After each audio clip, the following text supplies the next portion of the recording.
తాకట్లో ఉన్న మీ బంగారాన్ని విడిపించి ఆ రోజు ఆన్లైన్ రేటుకి కొంటాం. Sharma gold company. నమస్తే, మీరు చూస్తుంది సుమన్ టీవీ. నేను మీ కీర్తి. యజ్ఞోపవేత ధారణ అన్నది కొన్ని కులాలకి సంబంధించింది మాత్రమే అని నాకు తెలుసు. నాతో పాటు చాలామంది మీకు కూడా ఆ అనుమానం ఉండే ఉంటుంది. కానీ పవర్ స్టార్ పవన్ కళ్యాణ్ మొన్న మహాకుంభమేళలో స్నానం ఆచరించిన తర్వాత ఆయన యజ్ఞోపవేతం ధారణ చేసిన తర్వాత చాలా మందికి ఒక అనుమానం కలిగింది. అదేంటి, ఎవరైనా వేసుకోవచ్చా, ఎప్పుడైనా వేసుకోవచ్చా అని. అసలు ఎప్పుడు వేసుకోవాలి, ఎందుకు వేసుకోవాలి, ఆయన ఎందుకు వేసుకోవాల్సి వచ్చింది అనే విషయాలని మనతో కులంకుశంగా చర్చించి ధర్మ మార్గంలో మనల్ని నడిపించడానికి మనతో పాటు ప్రముఖ ఆస్ట్రాలజర్ బ్రహ్మశ్రీ నందిబట్ల శ్రీహరి శర్మ గురువు గారు ఉన్నారు. నమస్తే గురుగారు. వాగర్థావివ సంపృక్తౌ వాగర్థ ప్రతిపత్తయే జగతః పితరౌ వందే పార్వతీ పరమేశ్వరౌ. సదాశివసమారంభాం శంకరాచార్య మధ్యమాం అస్మదాచార్య పర్యంతం వందే గురు పరంపరాం. ఆదిత్యాయ చ సోమాయ మంగళాయ బుధాయ చ గురుశుక్ర శనిభ్యశ్చ రాహవే కేతవే నమః. శృంగేరి జగద్గురు పీఠాధిపతులకి, కంచి పీఠాధిపతులకి నమస్కారములు తెలియచేసుకుంటూ కార్యక్రమాన్ని ప్రారంభిద్దాం. గురుగారు, ఇందాక నేను అన్నట్టుగా యజ్ఞోపవేతం అనేది ఒక క్షత్రియులు కానీ, బ్రాహ్మణులు కానీ, వైశ్యాలు కానీ కొన్ని కులాలకి సంబంధించింది మాత్రమే అని అనుకుంటా ఉన్నాం. కానీ ఒక్కసారిగా మన మహాకుంభమేళలో పవర్ స్టార్ పవన్ కళ్యాణ్ స్నానం ఆచరించిన తర్వాత, ఆయన మెడలో అది చూసిన తర్వాత ఆల్ ఆఫ్ అ సడన్ అదొక పెద్ద టాపిక్లా మారిపోతుంది. అసలు ఎవరైనా వేసుకోవచ్చా, కొన్ని కులాలకి సంబంధించింది కాదా, తెలుసుకోవాలనుంది గురుగారు. వాస్తవేనమ్మా. ఎందుకనంటే యజ్ఞోపవీత ధారణ అనేటువంటిది మన సనాతన ధర్మ సాంప్రదాయంలో ఒక భాగం. యజ్ఞోపవీత ధారణ ఎవరైతే చేస్తారో వారిని మనకు సమాజం ఎలా గుర్తిస్తుందంటే దైవ మార్గంలో ప్రయాణించేటువంటి వ్యక్తి, నియమాలని నిష్టలని పాటించేటువంటి వ్యక్తి, అన్నిటికంటే ముఖ్యంగా ధర్మాన్ని పాటిస్తూ ఇతరుల చేత ధర్మాన్ని ఆచరింప చేయగలిగే వ్యక్తులకి అది అర్హతగా సూచికగా మనకు చెప్పబడి ఉంది. అంటే మీరు చెప్పిన దాన్ని బట్టి చూస్తే అదొక కులానికి సంబంధించింది కాదు, సనాతనానికి సంబంధించింది. సనాతనానికి సంబంధించింది. పూర్వకాలంలో మనకు ఈ వర్ణ వ్యవస్థ అనేటువంటిది ఏది లేనప్పుడు బ్రహ్మజ్ఞానం పొందినటువంటి వాడు బ్రాహ్మణుడు అనేటువంటిది.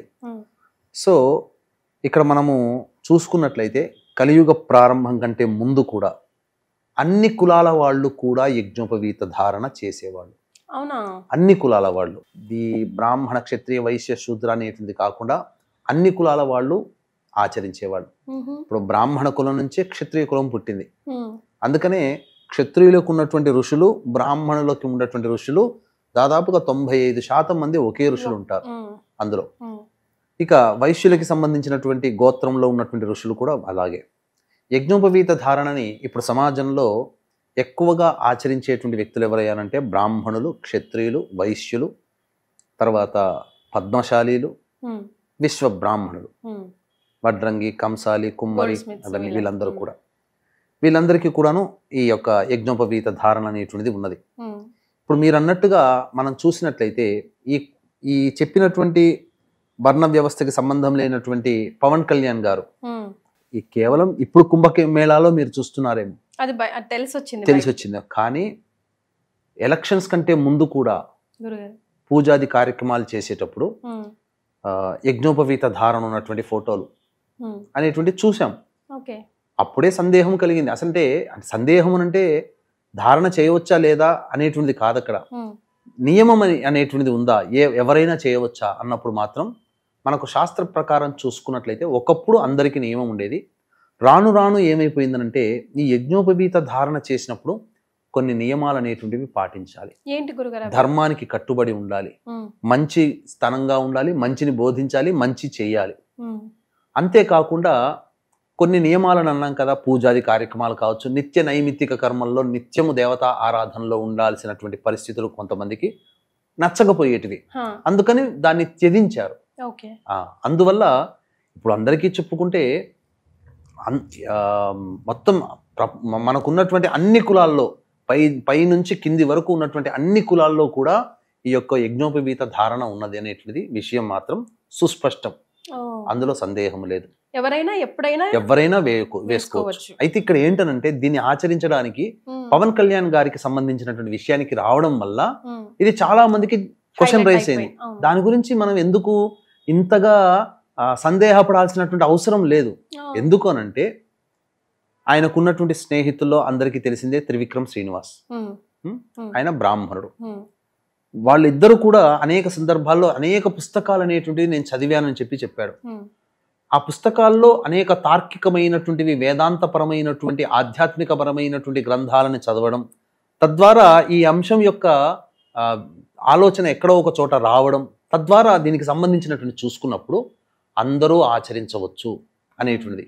ఇప్పుడు రెడ్లు అనేటువంటిది ఉందమ్మా, వాళ్ళ క్షత్రియులు అని అనలేము, బ్రాహ్మణులు అని చెప్పలేము, కానీ ఆ రెడ్డి రాజుగా ఉన్నందుకు వాళ్ళు రెడ్లు కూడా ఆచరించారు, అందులో సందేహం లేదు. దీన్ని యొక్క విధానం వల్ల ఏంటంటే ప్రపంచానికి కూడా తెలియాల్సిన అంశం ఏంటంటే దైవ ఆరాధన, దైవానికి కట్టుబడి ఉండి ధర్మరక్షకుడుగా ఉన్నటువంటి వాడు ఖచ్చితంగా యజ్ఞోపవీత ధారణ చేయాల్సిందే. అది కులానికి సంబంధం లేదు. మీకు ఇంకొక విషయం తెలియచేస్తానమ్మా. కాకపోతే అక్కడ ఒక చిన్న పొరపాటు ఏం జరిగిందనంటే, మనకు శూద్ర కమలాకరం అనేటువంటిది ఉంది, కమలాకర భట్టు గారు రచించినటువంటిది, ఇది ఆధారం. అందులో ఏం చెప్పబడి ఉందనంటే పితృ కార్యక్రమాలు, యజ్ఞ యాగాది కర్మలు చేసినప్పుడు బంగారముతో చేసినటువంటి యజ్ఞోపవీత ధారణ చేయాలి. బ్రాహ్మణులు కూడా వెండితో చేసినటువంటి యజ్ఞోపవీత ధారణ ఉపనయనానికంటే ముందు ఉత్తుత్తి జంధ్యముగా వేస్తారు. పెళ్లిలో కూడా, స్నాతక వ్రతంలో కూడా వెండిది వేస్తారు బ్రాహ్మణులకు. కానీ మొన్న వేసింది పితృ కార్యక్రమాల కోసమే కదా గురుగారు? కాదా, పితృ కార్యక్రమాలు కాదమ్మా. సనాతన ధర్మాన్ని పాటించేటప్పుడు ఆయన ఏం చేశాడు, సతీ సమేతముగా, కుటుంబ సమేతముగా వెళ్ళాడు కదా. స్నానం ఆచరించేటప్పుడు శాస్త్ర ప్రకారం ఏ విధంగా చేయాలో ఆ విధంగా చేశాడు. ఇప్పుడు చాలా మందికి ఇప్పుడు పితృ కార్యక్రమాలు చేసేటప్పుడు కండువనే ఉత్తరీయంగా వేయించి చేయిస్తారు బ్రాహ్మణులు ఎక్కడైనా కానీ.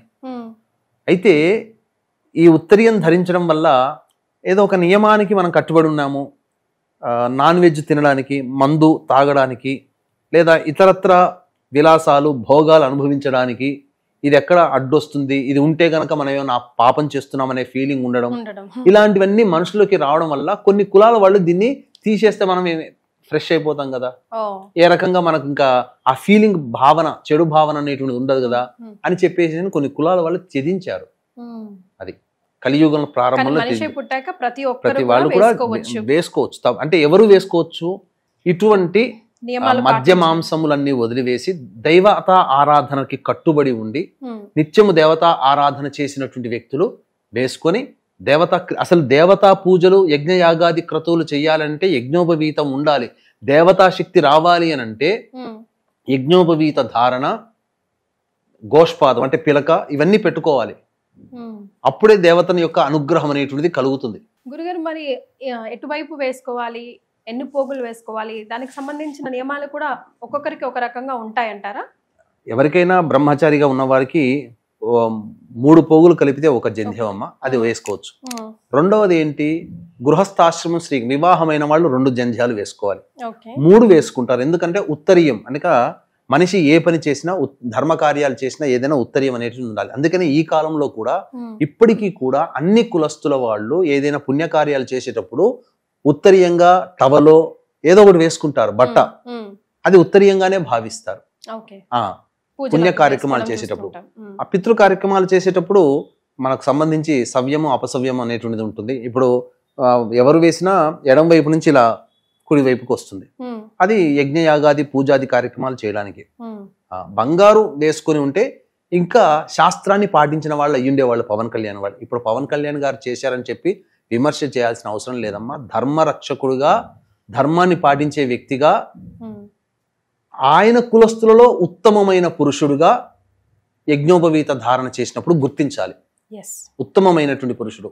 మరి చూసుకుంటే పూర్వకాలంలో కలియుగానికంటే ముందు ఆడవాళ్ళకి కూడా యజ్ఞోపవీత ధారణ అనేటువంటిది ఉంది.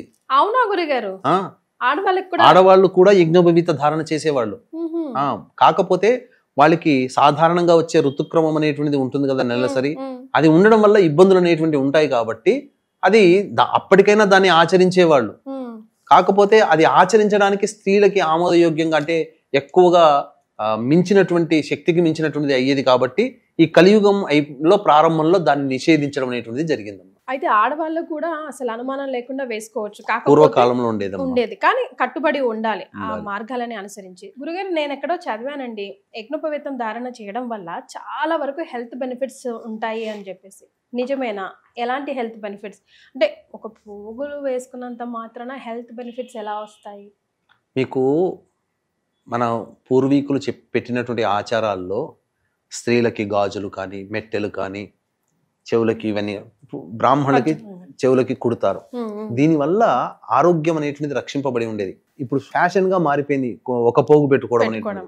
మగవాళ్ళు పూర్వకాలంలో 2 పోగులు పెట్టుకునేవాళ్ళు. మాకు చిన్నప్పుడు ఉపనయనం చేసినప్పుడు మాకు ఇక్కడ 2 పోగులు వేశారు. ఇప్పటికీ రంధ్రాలు ఉంటాయి మాకు.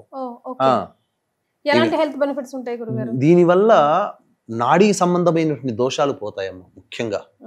ముఖ్యంగా యజ్ఞోపవీత ధారణ చేయడం వల్ల, ఒకప్పుడు యజ్ఞోపవీతాన్ని జనప నారతో చేసేవాళ్ళు, పత్తితో కాదు. అది ఉండడం వల్ల ఈ గుండెకి సంబంధించి ఈ విధంగా వస్తుంది కదమ్మా. ఇక్కడ మనకు తెలియని నాడులు అనేటువంటివి ఉంటాయి. ఆ గుండెకి రాపిడి జరగడం వల్ల హృద్రోగాల బారిన పడకుండా మన గుండె చక్కగా ఉండేది. ఇంకొకటి ప్రధానంగా ఇది శౌచముని పాటించేటప్పుడు, అనగా మలమూత్ర విసర్జన చేసేటప్పుడు కుడివైపుకి 2 చుట్లు చుట్టేవాళ్ళు. దీనివల్ల జరిగేటువంటిది 2 ప్రయోజనాలు ఏంటనంటే, ప్రధానంగా మలమూత్ర విసర్జన చేసేటప్పుడు సాఫీగా జరగాలి, ఎటువంటి అడ్డంకి రావు, ఆ నాడిని ప్రేరేపించేది. అందుకని ఇప్పటికి కూడా డాక్టర్లు ఏం చెప్తారు, మలమూత్ర విసర్జన చేసేటప్పుడు ఎవరిని కూడా భయపెట్టకూడదని అంటారు. ఎందుకనంటే దానివల్ల కొన్ని రోగములు అనేటువంటి తెలియకుండానే శరీరంలో వస్తాయి. కాబట్టి ఆ విధమైనటువంటి లోపం అనేటువంటిది లేకుండా ఉంటుంది. ఇంకొకటి ఏంటంటే, కుడివైపుకి 2 చుట్లు చుట్టి మలమూత్ర విసర్జన చేయడం ద్వారా ఏమవుతుందనంటే సూర్యనాడి అనేటువంటిది ప్రచోదితం అవుతుంది. దానివల్ల ఆరోగ్యం, సూర్యనాడి ప్రచోదితం అవడం వల్ల శరీరంలో వేడి ఉష్ణం పెరగడం, ఆరోగ్య ప్రదాత, అదొకటి. ఇంకొకటి ఇటువంటివి పాటిస్తున్నప్పుడు ఏంటంటే మనిషిలో అంతర్గతంగా నేను ఆచారాన్ని పాటిస్తున్నాననే భావన. ఎందుకంటే యజ్ఞోపవీత ధారణ అంటే ఆషామాషి కాదం, ఒక ధర్మానికి కట్టుబడి ఉండడం. ఒక ధర్మానికి కట్టుబడి ఉండడం అంటే పవన్ కళ్యాణ్ గారు చేశారు అని చెప్పడంలో ఏమాత్రము తప్పు లేదమ్మా. ఎందుకనంటే ఆయన త్రివిక్రమ్ శ్రీనివాసరావు గారి ప్రేరణ వల్ల కావచ్చు, ఆ విధంగా యజ్ఞోపవీత ధారణ అనేటువంటిది చేయడం జరిగింది. అంటే ఆయన ఒక దీక్షలో ఉన్నాడు. దీక్షలో ఉండేటువంటి వ్యక్తి నియమాన్ని పాటించాలి, నియమాన్ని పాటిస్తున్నాను అని చెప్పే సూచనే యజ్ఞోపవీత ధారణ. ఇప్పుడు మీరు ఆయన సాధారణంగా పోలేదు కదా, ఏదో ఒక దీక్షలో ఉండేటువంటి కాకి వస్త్రాలు, మన కాకి ప్యాంట్లు అని అంటాం, అది ఏంటి, అదొక రకమైనటువంటి పేల్ ఎల్లో కలర్, అది గంధం కలర్ లాగా వేశారు. అంటే ఏంటి, ఒక సేవకుడిని సూచించేటువంటిది అది. మరి కొన్ని సందర్భాల్లో మనం చూసాము, జగన్మోహన్ రెడ్డి గారిని విశాఖ శారదా పీఠాధిపతి మన హరిద్వార్లో హిందుత్వాన్ని స్వీకరింపచేశారని చెప్పి ఆ సమయంలో కూడా యజ్ఞోపవీత ధారణ అనేటువంటిది చేసి ఉన్నారు. లేకపోతే నీకు ధర్మానికి ప్రతీక, దైవత్వానికి ప్రతీక యజ్ఞోపవీత ధారణ. అవి లేకపోతే అది దైవం అనేటువంటిది మనకు ఆపాదించబడదు. నేను దేవతా పూజలో ఉన్నాను, నేను ఒక ధర్మానికి కట్టుబడి ఉన్నాను, ఒక ధర్మాన్ని రక్షించడానికి నేను సిద్ధమై ఉన్నాను చెప్పే సూచనే యజ్ఞోపవీత ధారణ. ఆషామాషి ఇప్పుడు బ్రాహ్మణుల్లో కూడా యజ్ఞోపవీతం అంటే తీసి పక్కకు పడేస్తున్నారు. చాలా మంది క్షత్రియులు తీసిపడేస్తున్నారు, వైశ్యులు తీసిపడేస్తున్నారు. అసలు యజ్ఞోపవీత ధారణ చేయని వాళ్లే ఉన్నారు. ఒక రకంగా చెప్పాలి అంటే యజ్ఞోపవీత ధారణ చేశాడు అని అంటే త్రికాలములలో దేవతా ఆరాధన చెయ్యాలి. బ్రాహ్మణుడికి చెప్పినందుకు సంధ్యావందనం, మిగతా వర్ణాల వాళ్ళకి చెప్పినటువంటి విధానంగా చెయ్యాలి. ఇప్పుడు అటువంటివి ఏమీ ఆచరించకుండా బ్రాహ్మణ కులంలో పుట్టి బ్రాహ్మణ బంధువులుగా పిలువబడుతున్నారు వాళ్ళు. మరి అంతకన్నా ఆయన ఏమీ తప్పు చేయలేదు కదా. పవన్ కళ్యాణ్ గారు ఏం తప్పు చేశారు? ఈ రకంగా చాలా మంది ట్రోల్ చేస్తున్నారు. అంటే మన ధర్మాన్ని పాటిస్తున్నా కూడా, అంటే ఒక హిందువుగా పుట్టి హిందూ ధర్మంలో భాగమైనటువంటి యజ్ఞోపవీత ధారణని చేస్తే తప్పు పట్టి ఇంకా కూడా కుల వివక్ష ఉంది మన సమాజంలో వేలెత్తి ఇండైరెక్ట్ గా చూపిస్తున్నారు. ఇప్పుడు బ్రాహ్మణ క్షత్రియులు శూద్రులు అనేది కాదమ్మా, అది పక్కకు పెట్టుకోండి. బ్రాహ్మణ క్షత్రియ వైశ్యులే ఆచరించాలి, మిగతా వాళ్ళు ఎట్లా ఆచరిస్తారు అని అంటే మిగతా వాళ్ళని వేరు చేసినట్టుగా ఇక్కడ ఎవరో ఆపేక్ష చేసినట్టు, ఎవరో ఆక్షేపణ చేసినట్టు. ఇక్కడ ఎవరో ఆక్షేపణ, ధర్మం వీటాన్ని ఎవరు ఇప్పుడున్నటువంటి బ్రాహ్మణ క్షత్రియ వైశ్యులు కాదా ధర్మం గురించి మాట్లాడితే అసలు ధర్మం గురించి మాట్లాడాల్సి వచ్చినటువంటి పరిస్థితే వస్తే శూద్ర కులంలో పుట్టి ఈ రోజున ఎంతో మంది మునీశ్వరులైన వాళ్ళు కూడా ఉన్నారు. వాళ్ళని కూడా మనం ఆరాధిస్తున్నాం. గురుగారు, మన వేదాలలో శూద్రులుగా పుట్టి బ్రాహ్మణులుగా మారిన వాళ్ళు ఎవరైనా ఉన్నారా? చాలా మంది ఇదే చెప్తుంటుంటారమ్మా. మనకేంటంటే బ్రాహ్మణ క్షత్రియ వైశ్యులకి మాత్రమే మంత్రాధికారం కలగజేశారు, మరి మిగతా వర్ణాల వారికి ఎవరికి కూడాను ఈ యొక్క వేద విజ్ఞానాన్ని ఇవ్వలేదు. ఎంతో గొప్పదైనటువంటి విజ్ఞానాన్ని అసలు శూద్రులకి ఎవరికి కూడా అందించలేకుండా వీళ్ళు మాత్రమే దాన్ని పొంది మమ్మల్ని ఒక సేవకుల్లాగా చూశారు అని చెప్తున్నారు. అటువంటి వాళ్ళకి కనువిప్పు కలిగించేదే ఇప్పుడు మనం చెప్పుకోబోయేటువంటి విజ్ఞానం అమ్మ. ఎందుకనంటే ప్రామాణికం. ఇది ఇందులో ఏమాత్రము కూడా అసత్యము లేదు, అంతకంటే అధర్మము కూడా లేదు. అంతా సత్యమే, ధర్మ ప్రకారమే మనం చెబుతున్నాం. అందుకని ఇకనైనా కానీ ఇక ఈ వీడియో చూసిన తర్వాత పవన్ కళ్యాణ్ గారు యజ్ఞోపవీత ధారణ చేశారు, అర్హుడా కాదా అని చెప్పే డిస్కషన్స్ అవన్నీ మానుకోండి. ధర్మానికి రక్షకుడుగా, ధర్మాన్ని పాటించే వ్యక్తిగా, ధర్మానికి రక్షకుడు అవన్నీ పక్కకు పెట్టండి. ధర్మాన్ని పాటిస్తున్నాడా లేదా? అతనేమి ఒంటిగా పోలేదు, ఒంటిగా రాలేదు. భార్యా సమేతముగా సంతానంతో సహా కూడుకొని వెళ్ళి ధర్మాన్ని తాను ఆచరిస్తూ, గుర్తుపెట్టుకోండి, ఏ వ్యక్తి అయినప్పటికీ కూడా ధర్మాన్ని నియమాన్ని తానొక్కడే ఆచరించకుండా తన కుటుంబము చేత కూడా ఆచరించగలిగినటువంటి వ్యక్తే ధర్మాన్ని పాటిస్తాడు, ప్రపంచాన్ని కూడా పాటింప చేస్తాడు, సమాజాన్ని కూడా ఉద్ధరిస్తాడు అనేది ఒక సంకేతము. ఒక ప్రధానంగా ఇది ఒక రకంగా చెప్పాలి అని అంటే ఇది ఒక విషయ జ్ఞానాన్ని అందరికీ తెలియచేస్తున్నట్టే లెక్క. పవన్ కళ్యాణ్ గారు ఒక్కరే వెళ్ళలేదు, గుళ్ళ చుట్టూ ఒక్కడే తిరగలేదు, అంతే కదమ్మా. సతీ సమేతంగా వెళ్ళాడు. కానీ అజ్ఞానాంధకారములో కొట్టుమిట్టాడి టీనేజ్ వయసులో ఉన్నటువంటి పిల్లవాడికి అన్ని దేవాలయాలు తిప్పుతున్నాడు. ఎంత హేయంగా మాట్లాడుతున్నారమ్మా చాలా మంది. చాలా చోట్ల గుళ్ళు గోపురాలు తిరుగుతూ ఉంటే డిప్యూటీ సీఎం పదవి ఎందుకు, హాయిగా దేవాలయ మంత్రిత్వ శాఖ తీసుకుంటే అయిపోయేది కదా, లేకపోతే ఆ డిప్యూటీ సీఎం పదవి మానేసేసి రాజకీయాలకి గుడ్ బై చెప్పేసేసి భజన చేసుకుంటూ గుళ్ళు గోపురాలు తిరిగితే సరిపోయేది కదా ఎందుకని అంటున్నాడు. హిందువుగా పుట్టినవాడు ధర్మానికి పోతున్నాడు. ధర్మాన్ని ఇప్పుడు ఒక ఇతర మతస్థులు క్రిస్టియన్ ఉన్నాడు, చర్చికి పోతుంటే చర్చికి పోతున్నావు అని చెప్పి అడుగుతున్నామా? ఒక ముసల్మాన్ ఉన్నాడు, ప్రార్థనా మందిరాలకు పోతుంటాడు, మక్కాకు పోతుంటాడు, మక్కాకు పోయాడని చెప్పి హేళన చేస్తున్నామా? మరి మన హిందువుగా పుట్టినవాడు అతని మతంలో పుట్టి అతని మతంలో దైవమైనటువంటి దేవాలయానికి వెళితే తప్పు పట్టాల్సిన అవసరం అంతకన్నా నీచత్వం ఏముందమ్మా? తప్పు కదా. అజ్ఞానం గురుగారు, అజ్ఞానమే. ఇంకా అంతకంటే మించి ఒక కక్ష. వాళ్ళ కోసం మాట్లాడి అసలు మన టైం ఆయన చేసే పుణ్య కార్యక్రమాన్ని మైనస్ చేయడమే అవడం. ఆయన పోకుండా ఆయన భార్యను వెంట పెట్టుకుని పోయి అజ్ఞానాంధకారంలో ఎక్కడ వేరే వైపు మళ్ళీపోతాడేమనే భయం ప్రతి తల్లిదండ్రులకి టీనేజ్ లో ఉన్నటువంటి పిల్లల్ని చూసి ఉంటుంది. తన కుర్రవాడికి, తన పిల్లవాడికి తను ఎలాంటి వస్త్రధారణ ఉన్నాడో ఆ అబ్బాయికి కూడా అలాంటి వస్త్రధారణ ఇప్పించి చేయించి అన్ని దేవాలయాలు తనతో పాటు తిప్పుకుపోతున్నాడే. ఒక తండ్రిగా బాధ్యత నిర్వహిస్తున్నాడు కదా, ఒక భర్తగా బాధ్యత నిర్వహిస్తున్నాడు కదా. అందుకు సంతోషించాలి, అందుకు ఆనందించాలి. అది వదిలిపెట్టి దరిద్రమైనటువంటి మాటలన్నీ మాట్లాడి ఇంకా మన హిందూ ధర్మాన్ని, ఇంకా బ్రాహ్మణులు, ఇంకా క్షత్రియులు, వైశ్యులు ఇంకా ఏదో కమెంట్ చేస్తున్నారు అనేటువంటి నెగిటివ్ని ఇంకా జనాల్లోకి ఇస్తున్నారు. ఇప్పుడు నేను చెప్పబోయేటువంటి ఋషుల పేర్లు గనక చదివితేనమ్మా అసలు ఎవరు బ్రాహ్మణులు ఎవరు శూద్రులు అనేటువంటి విషయం మీకు తెలిసిపోతుంది. ఆ కాలంలో కూడా శూద్రులు ఇంత గొప్పగా వెలుగొందారా? అసలు శూద్ర కులంలో పుట్టినటువంటి వ్యక్తి ఒక వ్యక్తి బ్రాహ్మణులై ఋషులయ్యారా అనే విషయం మీకు తెలుస్తుంది. ఉదాహరణ మీకు తెలియజేది, ఎందుకంటే అన్ని చెప్పాలంటే అన్ని నేను గుర్తు పెట్టుకోలేను కదా, నేను రాసుకొచ్చుకొని పెట్టుకున్నానమ్మా. అందులో మీకు తెలియజేస్తాను. అసలు వాస్తవానికి నాలుక కోశారు, చెవుల్లో సీసం పోశారు, మంత్రాలు వినకూడదు శూద్రులకి, మంత్రాలు పలకూడదు అని చెప్పి పలికిన నోరు నాలుకను కోశారు, రెచ్చగొట్టారు. అరే మతం మారలేదని చెప్పి నానా హింసలు పెట్టిన శంభాజీని పెట్టినటువంటి ముస్లిం పాలకుడైనటువంటి ఔరంగజేబుని ఒక మాట అనలేము. ఆయన ఖర్చులకి ఆయన రుమాలు కుట్టుకున్నాడు, ఖర్చీపులు తయారు చేసుకున్నాడు, టోపీలు తయారు చేసుకుని ఆయన డబ్బు సంపాదించాడు, కానీ వేరే సొమ్ము ముట్టుకోలేదు అని అన్నాడు. ఎన్ని దేవాలయాలు నాశనం చేశాడమ్మా, అదన్నీ మన చరిత్రలో చూసామా? మరి చరిత్రలో చూడనటువంటివి కూడా చాలా ఉన్నాయమ్మా, మనకు తెలియనటువంటివి చాలా ఉన్నాయి. అందుకనే మీకు తెలియచేస్తున్నాను. ఏంటంటే రామాయణ మహాకావ్యాన్ని రచించినటువంటి వాల్మీకి బోయవాడిగా ఉన్నాడు కదా. సరే, జన్మలో రత్నాకర శర్మ అని అయ్యుండవచ్చు, కానీ జీవించింది ఎటువంటి జీవితాన్ని? బోయవాడిగా జీవించి ఉన్నాడు కదా. మరి అటువంటి వాల్మీకి మహర్షి అని అంటున్నామా? అట్లాగే వ్యాస భగవానుడు ఈనాడు భాగవతం, భారతం, పురాణాలు, వేదాలను 4 వేదాలని విభజించినటువంటి వాడు, పరాశర మహర్షికి జన్మించినటువంటి వ్యక్తి.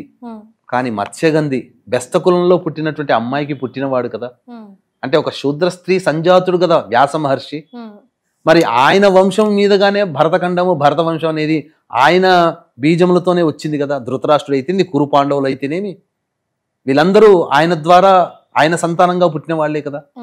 అట్లాగే పుట్టుకతో శూద్రునిగా పుట్టి జూదగాడిగా మారి గొప్ప బ్రహ్మజ్ఞానాన్ని, వేద పాండిత్యాన్ని పొంది ఋగ్వేదంలో గొప్ప పరిశోధన చేసి ఋషిగానే కాదు ఆచార్యుడిగా, అంటే ఒక టీచర్గా, ఐలషు ఋషి అనేటువంటి వాడు పుట్టుకతో శూద్రుడు కాదా?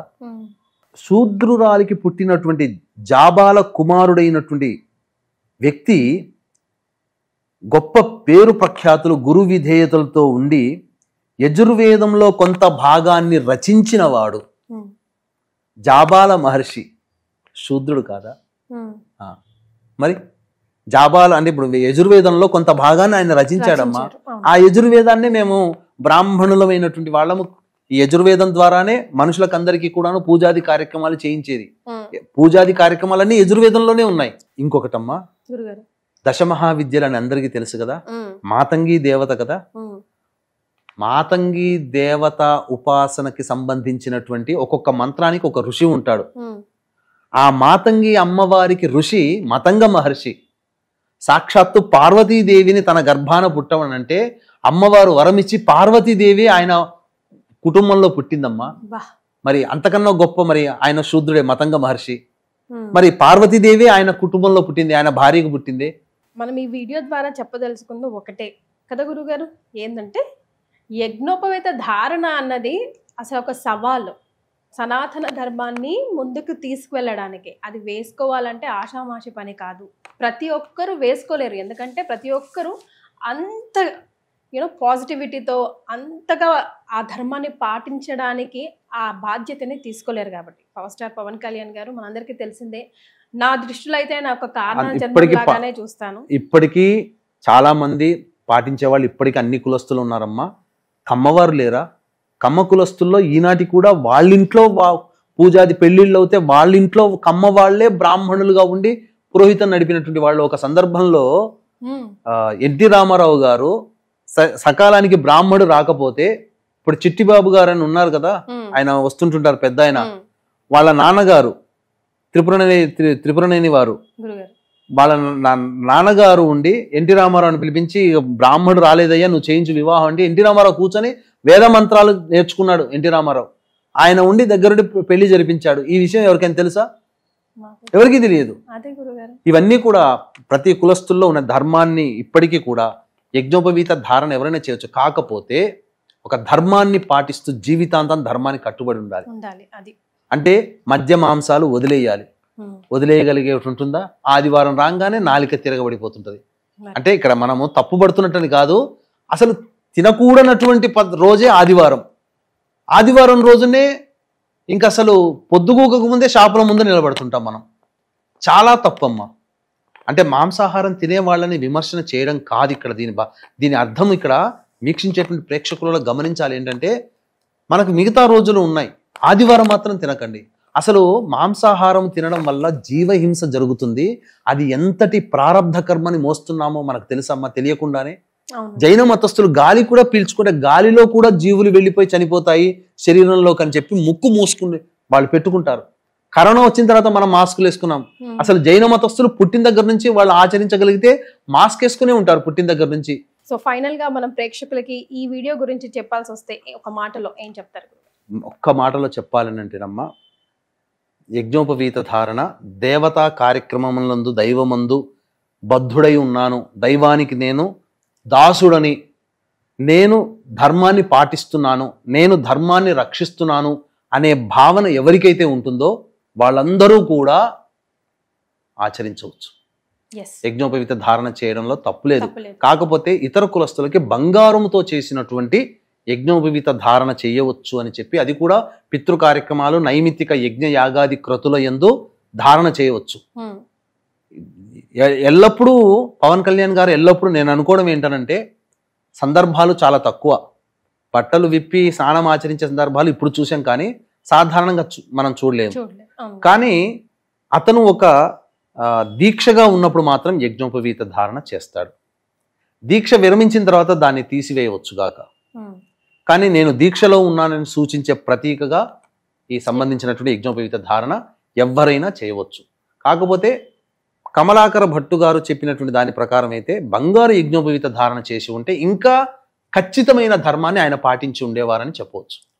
ఎన్నో పవిత్రమైన విషయాలు ఈ వీడియో ద్వారా నాకు అటు సుమన్ టీవీ ప్రేక్షకులకు తెలియజేశారు గురుగారు. ధన్యవాదాలు.